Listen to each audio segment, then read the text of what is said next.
An Epstein files vote is coming. This is something Donald Trump has long fought. Republicans in the House fought to avoid it, and now we are getting it. Scheduled for as soon as Tuesday. I'm Ari Melber, MSNBC anchor and lawyer.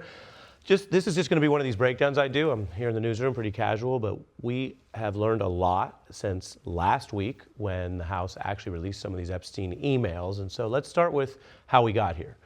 There was a sex offender, sex trafficker, Jeffrey Epstein. He died in custody after being indicted a second time, first in Florida, then later by the Trump administration.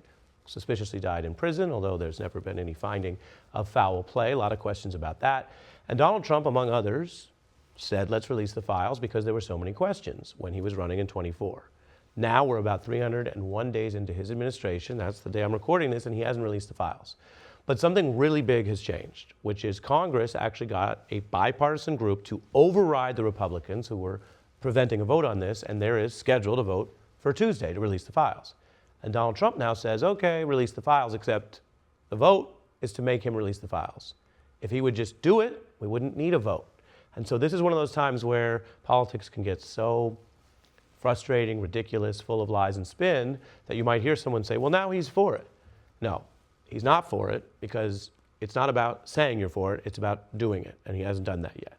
I think what we're about to watch, and I'm going to give you a little breakdown, I'm a lawyer and I used to work in Congress, is what's going to happen. It's very rare that the person in charge of the House, the Speaker of the House, you see them when they sit behind the President, the State of the Union stuff, loses control of the House floor. And so that's how we know this vote is basically likely to pass, because it took a majority of 218 to even get this to the floor. So he has been sort of overridden that way. And now, with that majority, mostly Democrats pushing first, but some Republicans join them, we should have a vote to release the files. So we expect them, having won the vote, to have it, having won to get it on the floor, that they will then hold together in that majority and say release the files. I say it that way because we don't know till it happens, and someone could get sick, someone could not show up that day, anything could change, but that's the baseline. And that's just what we know. Then you have reports that dozens of Republicans are going to break with Donald Trump on this, that he is about to be dealt his biggest public rebuke of the year on this issue. And you might say, well, what about the ICE agents going after everybody? What about all these other big problems? What about the crypto corruption or the high prices? There's a lot of stuff. But this is one that is really clear, that is really of high import, that involves obviously matters of great intrigue and interest, and of course, if you care about the people, the women and girls who were abused, and that's been documented. So this is one where we are hearing that Republicans could defect en masse. And that's part of why Donald Trump is claiming to be for it, while not really doing it.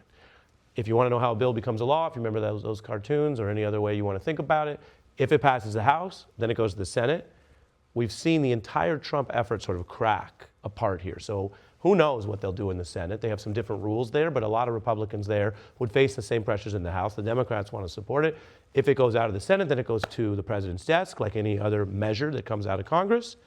And the question is, will he sign it, or will he come up with some excuses? If he vetoes it, then the question is, would Congress have enough votes to override the veto? You need 2/3, yada, yada. Before I finish this breakdown, the other thing I want to mention is, why do we care? So much talk about the files, so many references and intrigue, but why do we care? Well, one answer, interestingly, and we didn't know it was going to happen this way until it did, is that we're already getting a lot of information about Epstein and people who may have been helping him or moving along with him or supporting him and normalizing him in various ways because of these emails. The emails are just one part of the file. If we don't have the files, I can't tell you what's in them, right? But we know that they're going to involve investigative materials, the evidence that was initially gathered about him when they were bringing the case. That usually includes texts, emails, other electronic material. If you go to someone's house, right, you go through their physical papers, you go through the emails, that kind of stuff. And so with the 20,000 emails we got, and I'll go through more of this in another breakdown, we've seen him having secret contact with people like Steve Bannon, who was a Trump White House official. This was well after he said allegedly he broke ties with Trump. Larry Summers, who worked for Barack Obama and was a big official at one point, ran Harvard, and they were commiserating about giving Summers advice about dealing with scandals or allegations. Barack Obama's former lawyer, who was hired by him, we believe, at one point, so that's like a business relationship. You could hire an accountant or a lawyer, but still speaks to how Epstein, as a kind of a influence peddler and sex trafficker, was pulling all these different people in. We also have other emails that are just bizarre, mundane, jokes, would-be jokes, sometimes jokes about things that maybe you shouldn't joke about if they involve hurting people. And I'll get into this in another breakdown. At one point, he talks about timing his jet travel to catch an interview that Steve Bannon was doing on television, which they then compared notes on.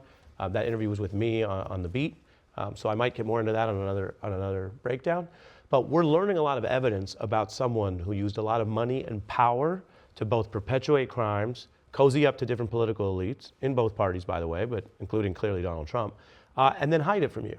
So on the one hand, I get the skepticism where people say, oh, we've been talking about this for years, what are we going to really learn? On the other hand, we are witnessing the kind of uprising and rejection of Donald Trump, including by his own party, that we haven't seen anything like in the second term. If you like these breakdowns, you can always subscribe. Stay informed.